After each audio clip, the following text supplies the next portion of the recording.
दोस्तों हमारे भारत ने अब चीन के सामने मुश्किलें खड़ी कर दी।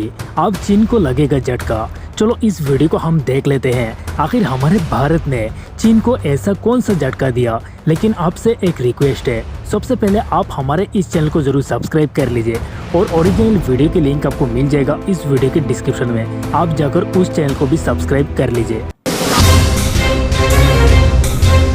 भारत सरकार ने एक बड़ा फैसला लिया है। यह फैसला भारत की सरहद पर लिया गया है। बॉर्डर पर सबसे आगे भारतीय जवान और खतरनाक हथियार खड़े हैं, लेकिन इनसे थोड़ा ही पीछे भारत ने एक बड़ा रणनीतिक दांव खेल दिया है।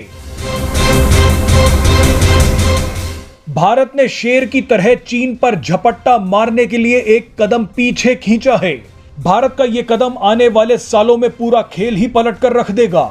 आपको बता दें कि भारत बॉर्डर पर बसे गांवों में बड़ा बदलाव करने जा रहा है।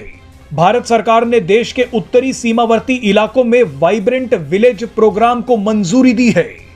भारत ने चीनी सीमा के पास बसे गांवों को अपनी सबसे बड़ी ताकत के रूप में इस्तेमाल करना शुरू कर दिया है। सीमा पर बसे इन गांवों को अब तक नजरअंदाज किया जाता था, लेकिन भारत ने अपनी रणनीति बदल दी है। विकास की कमी और चीन से तनातनी के बीच इन गांवों के लोग ज्यादातर पलायन कर लेते थे, लेकिन मोदी सरकार का प्लान है कि सीमावर्ती गांवों से पलायन को रोका जाए और वहां बसावट को स्थायी किया जाए। कई बार ऐसा देखा गया है कि सीमा पार से दुश्मन की मूवमेंट की जानकारी गांव वाले ही सेना तक पहुंचाते हैं। इसीलिए सरकार चाहती है कि सीमा के पास बसे गांव वाले सतर्क रहें और सेना की मदद करते रहें। गांव वाले रोजमर्रा का काम करते समय सीमा पर नजर भी रख सकते हैं। ऐसे में भारत सरकार के इस फैसले को सुरक्षा के लिहाज से बेहद ही महत्वपूर्ण माना जा रहा है।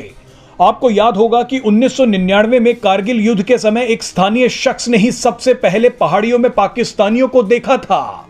अब चीनी घुसपैठ की जानकारी के लिए भी गांवों का एक नेटवर्क तैयार किया जा रहा है।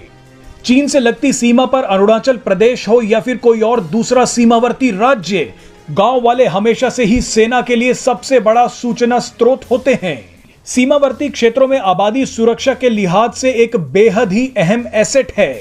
इसीलिए अब सरकार बॉर्डर पर बहुत कुछ बदलने में जुट गई है। सरकार ने बॉर्डर पर बसे इन गांवों में एम्प्लॉयमेंट और डेवलपमेंट के लिए 4800 करोड़ रुपए का प्रावधान किया है।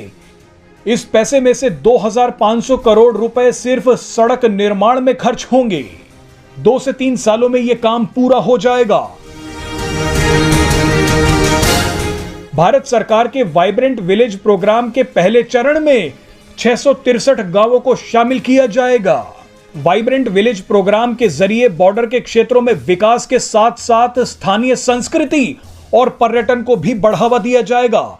इसकी वजह से देश के दूसरे हिस्सों के लोग बॉर्डर पर घूम सकेंगे और यहां पर आवाजाही बढ़ेगी। इससे सबसे बड़ा फायदा यह होगा कि पड़ोसी देश के फर्जी दावे भी मजबूती के साथ खारिज किए जा सकेंगे।